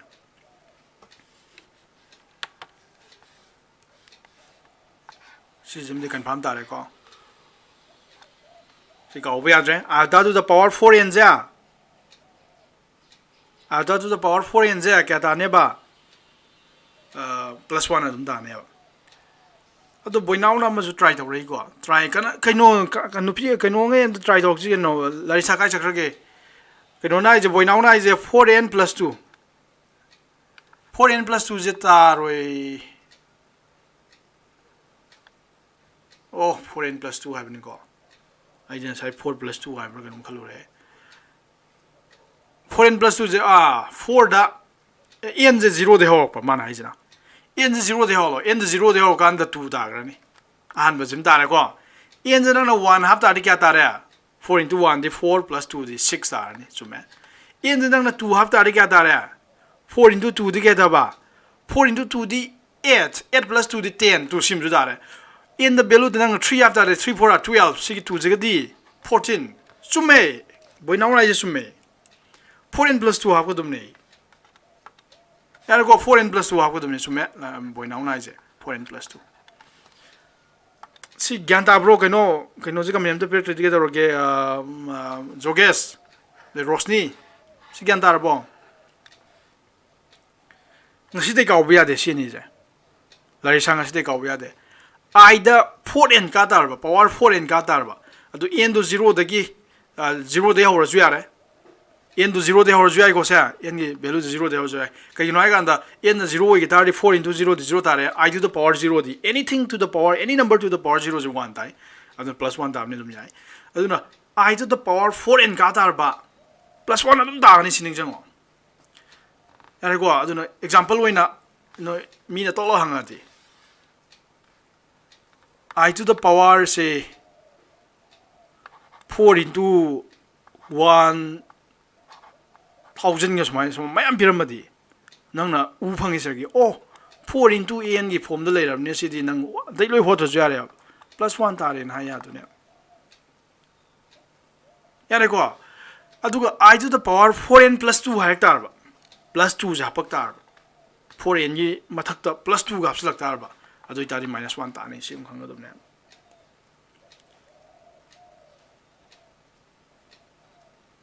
यारे को सिम यार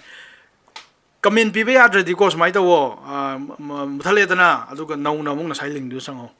कइनो जु कमेंट पि याद्र जारा कइनो जु जोगेश तु केमता कमेंट पिर खित्रा ज्ञान तारबो सिबो जकीर कइनो कइनो वाहिदुर सि ज्ञान तारबो तारो यारे को अदो लोइसलमजी अदो करम गांदा आई ताई हाइबजे मु यंगजे आई दि करम गान ताई आई द पावर कया का तारदि आई तुम तारखनी आई द पावर कया का तारदि आई तागी यंगजको आई द पावर कया का दि आई तागी यंगजको आई द पावर 5 यारे को आई द पावर 9 अदु दारसि मरी लोइ काले नंग येंग दु बमना सुगुम मंगे जे मरी लोइ काले यो आई द पावर क्या का तादि आई द पावर 5 कुंबा आई द पावर 9 गो मरी लोइ कान बनि को नंग येंग दुमनि अदगी आई द पावर क्या लानी कना हाइ ngami i the power 15 oh sorry i the power 13 लानी नत्रा मरी कान दुनि ना अदो आई द पावर क्या लानी सा मरी कालो 17 लावइद्रो सुगुम बजे क्या तारे बा सुगुम बजिना क्या ताने बसा आई वो ताने आई मा सामु ताने अदुइ तारि नंग सी हाइngam गद्रो कना हाइngam गे सिबो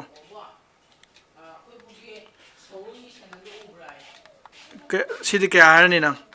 formula oina iota to the power prince na is sume 4n plus 1 n gi value je 1 de horo na 0 de ho jare n gi value 1 ha kanda 4 into 1 the 4 plus 1 the 5 n gi value 2 ha pa matam da 4 into the 8 plus 1 the 9 yare ko adumai lo chakra ne si iota ado mathang gi mung ying last yare sin lo sila dune ko minus iota di kadai tai minus iota di I to the power 3 gumba I to the power 7 gumba I to the power 11 gumba yare ko minus iota gi ying I to power 3 gumba si di haina ro I to power 7 gumba I to the power kya no ta gi do 11 gumba 11 gumba si mari mari ka le I to power 11 gumba si mari ni ka le je si 11 ka I to power 15 gumba su gumba je kya ta ne ba minus iota ta ne ba si kya ta ni I to the power kano ni resnai je summa le I to the power 4n minus 1 la ka ne ba are ko n gi value nang 1 apune 1 up ka 4 minus 1 is 3 2 up ka 4 into the 8 minus 1 is 7 sumana equals to minus iota yar ba sa aduna ngasi dei khango I gi power da even number wem tar ba I gi power da even number I gi power da even number tar ba adu tar di plus 1 natraga minus 1 ta gane ba gyan tar ba ja I gi power da even number wem tar ba plus 1 natraga minus 1 ta gane ba gyan tar ko I gi power da smile le me se 16 le me ba adu tar je plus 1 natraga minus 1 ta gane sini je marak ta mata kane ba adu da karam na plus 1 wini karam na minus 1 wini hai tar de kari gumba sigi nangi power do 4 into something thamngam tar ba si 4 into 4 na tham yare adu tar di 4 n gi form da le sigi form da le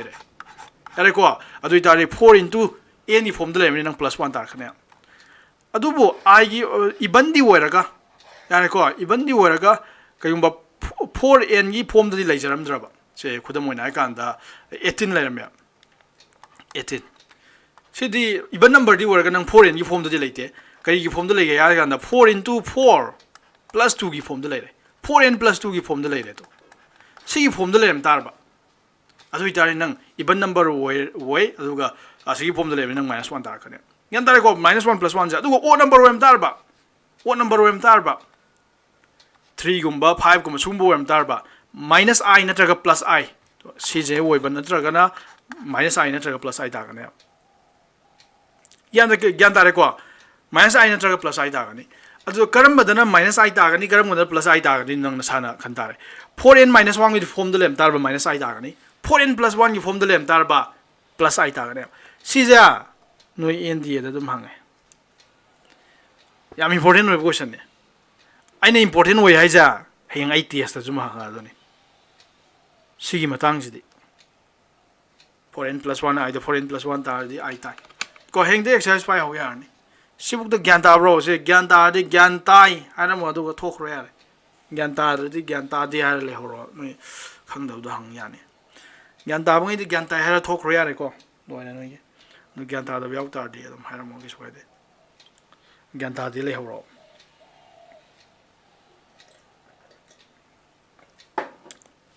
niras nangi question do horin group to hola ji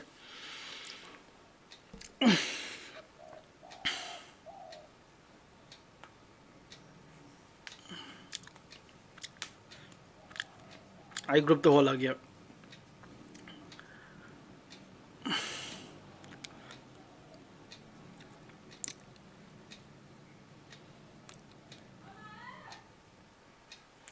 ado si from la maris di phada ya de ko hayeng phar la ka don si phada fya de hayeng si phada di kano exercise by ya ko si phar la ka dum ni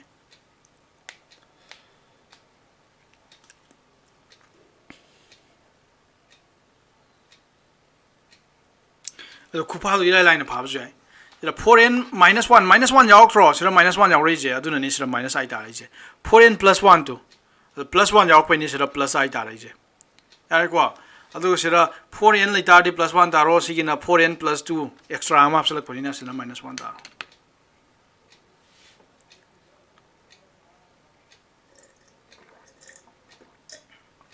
loi khang yar ko do loi sala ji ko okay see you in the next video